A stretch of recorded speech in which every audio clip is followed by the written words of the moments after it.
Assalamualaikum warahmatullahi wabarakatuh.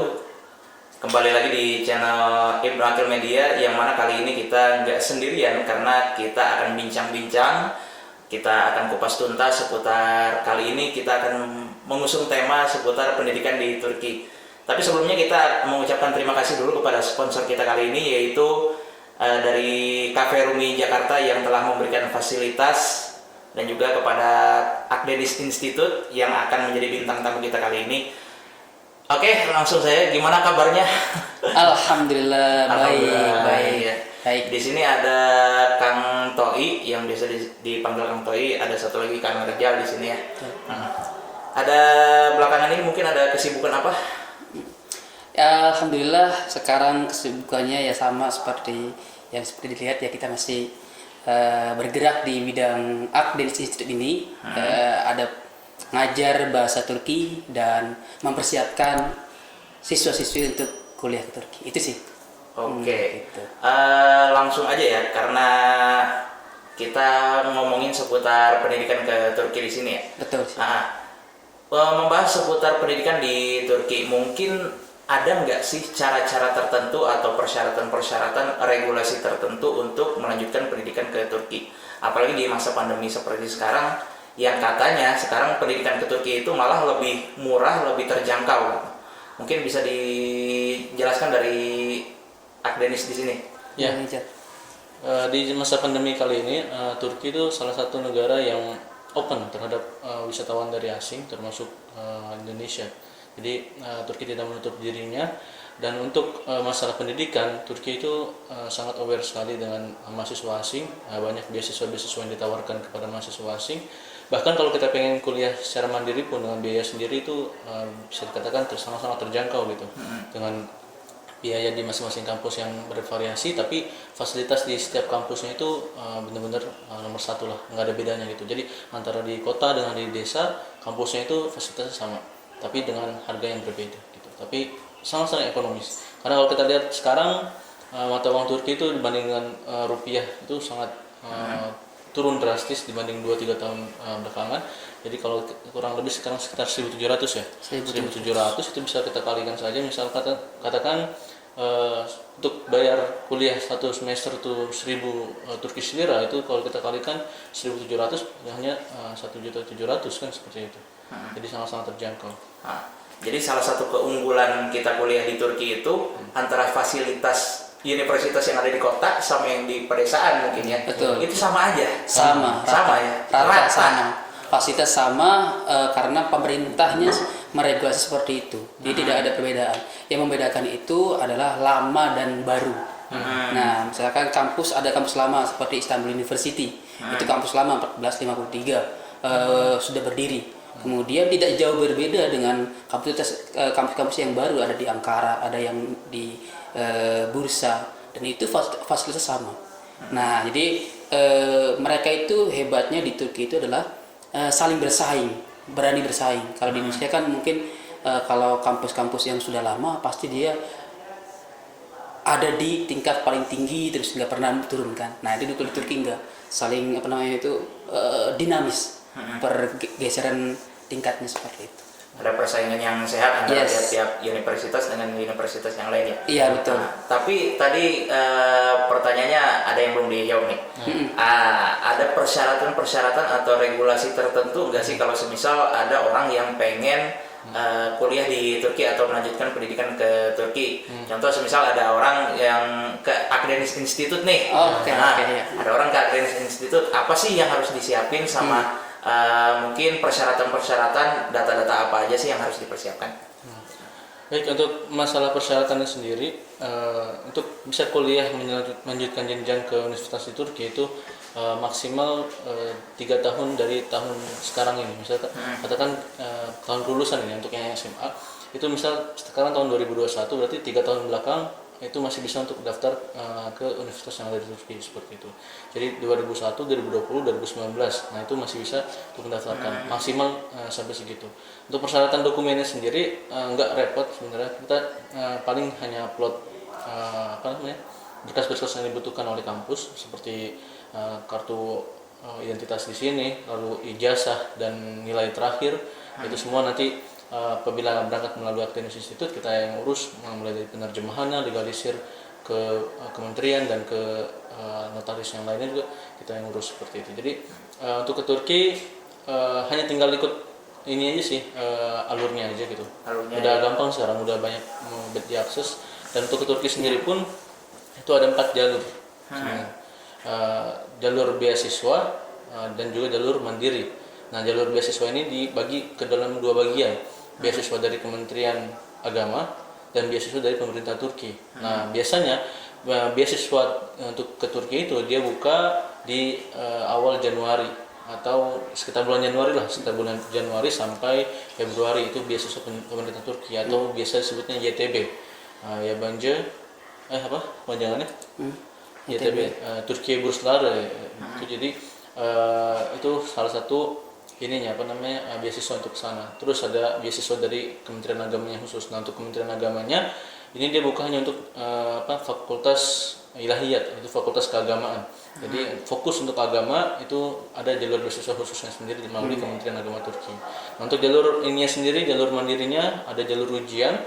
Itu ada YOS, ujian YOS yang sudah banyak dikenal juga sama masyarakat di Indonesia.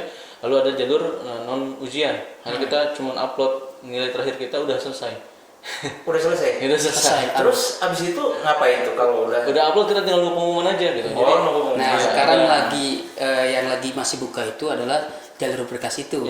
Nah, jalur berkas ini cukup misalkan ada siswa atau siswi yang ingin daftar, tinggal mengumpulkan ijazah ke kita sama KTP.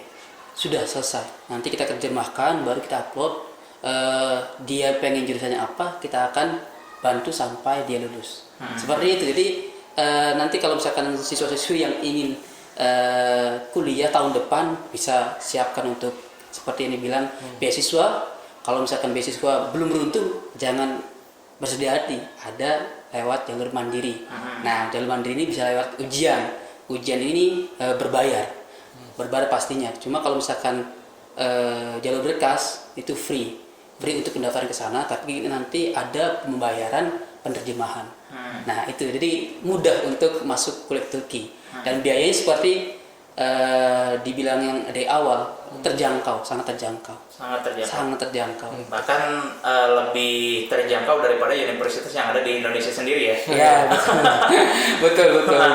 Selain dapat pengalaman di sana, Yes. fasilitas juga mumpuni lah di sana. Betul. Terus ada yang menarik sebenarnya dari Akademius Institute. Dari tadi kita ngomongin seputar Akademius Institute, tapi kita nggak tahu arti dari Akademius Institute itu sendiri apa nih. Akademius itu sendiri artinya apa sih? Oke, jauh. Akademius ya. Akademius Institute, Akdeniz itu artinya Laut Tengah. Laut Tengah. Laut Tengah. Jadi dalam bahasa Turki, Akdeniz itu berarti Laut Tengah. Nah, kenapa kita namakan lembaga kita itu Akdeniz Institute? Ya, kita ingin jadi jembatan bagi pelajar-pelajar Indonesia yang ingin menuntut ilmu ke Turki. Itu tidak ibaratnya tidak kita condong ke kanan, tidak condong ke kiri, tapi tetap kita pada jalur di tengah, kita jaga moderasi kita. Seperti itu. Jadi itu tujuan kita mendirikan dan menamakan lembaga kita itu Akdeniz Institute. Oke. Di Denis itu laut. Itu tengah. Jadi Akdeniz, jadi laut tengah. Gitu. Dan itu juga ada nama kota juga di sana. Ternyata Akdeniz itu ada suatu nama kota di Akdeniz. Bahkan di sana itu ada juga Akdeniz University. Cuma kita waktu itu kita buat itu bukan kita nggak tahu awalnya di sana ada Universitas Akdeniz. Nah, pas kita bikin Akdeniz Institute, ternyata di sana ada nama universitas. Tapi ya nggak masalah. Untuk Indonesia kita jangan sampai mungkin orang Turki, wah ini Akdeniz Institute di bawahnya Universitas Akdeniz ya, itu bukan. Itu kita berdiri sendiri untuk membantu santri-santri yang ada di Indonesia terutama, ya bahkan untuk umum bagi siswa-siswa yang ingin kuliah ke Turki mendapatkan pengalaman internasional dengan biaya yang murah dan terjangkau, bukan terjangkau. Yang terjangkau ibaratnya kalau misalnya dibandingkan dengan kampus swasta yang Indonesia, mendingan di Turki aja karena dia negeri, di sana negeri dan difasilitasi oleh pemerintah semua tanpa biaya pangkal. Itu mungkin. Terus kalau buat dari Kang Toi sama Kang Rijal sendiri nih, nah Kang Toi dulu deh, udah berapa lama di Turki ini?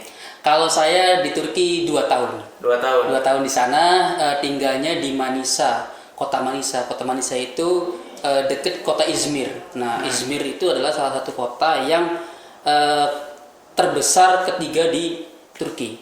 Pertama Istanbul, Ankara, baru Izmir.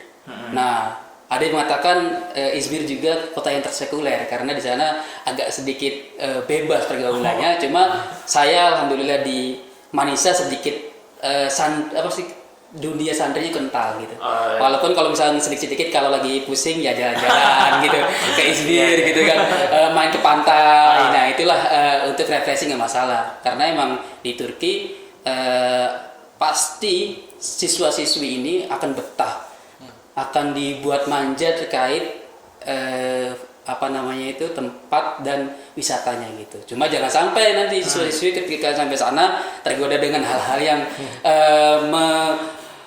melupakan pelajaran gitu. Jangan sampai lupa tujuan awal gitu. Betul, itu.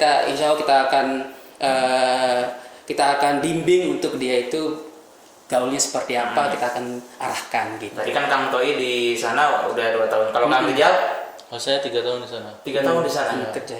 Saya 2,5 tahun itu menempuh pendidikan ya mondok di sana lah.